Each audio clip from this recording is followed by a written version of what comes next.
వరంగల్లో అడ్వకేట్లు కోర్టు విధులు బహిష్కరించి ఆందోళనకు దిగారు. ఇంట్లో నుంచి న్యాయవాదిని తీసుకెళ్లి చిత్రహింసలతో పోలీసులు వేధించారని ఆరోపించారు. కక్షపూరితంగా వ్యవహరిస్తూ దాడులు చేస్తున్నారని వరంగల్ బార్ అసోసియేషన్ ఆరోపించింది.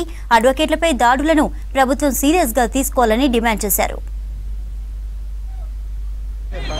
అన్నుసన్నల్లో నడిచేటువంటి ఒక ప్రైవేటు వ్యాపారం తప్ప వాళ్ళ అనుమతి లేకుండా నడిచేది కాదు.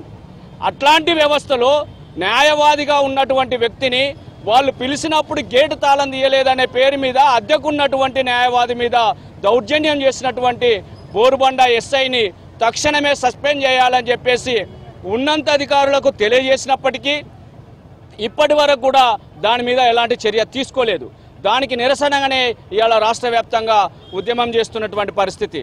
న్యాయవాదులకు వృత్తిపరంగా వాళ్ళు వృత్తిలో ఉన్నటువంటి కార్యకలాపాలలో భాగస్వామ్యం అవుతున్నటువంటి పరిస్థితుల్లోనే రక్షణ లేనటువంటి రీతిలో పోలీసులు వ్యవహరిస్తున్నటువంటి తీరు ఇది వృత్తిలో ఉన్నటువంటి న్యాయవాదులు ఇవాళ ఒక అభద్రతకు గురి అవుతున్నటువంటి పరిస్థితి రాష్ట్రంలో దేశంలో పెరుగుతున్నటువంటిది. అందుకే దేశవ్యాప్తంగా న్యాయవాదులకు రక్షణ చట్టాన్ని ఏర్పాటు చేయాలనేటువంటి ఒక ప్రధాన డిమాండ్ని కూడా ఇవాళ దేశవ్యాప్తంగా ముందుకొస్తున్నటువంటి స్థితి. దీని పట్ల పాలకులు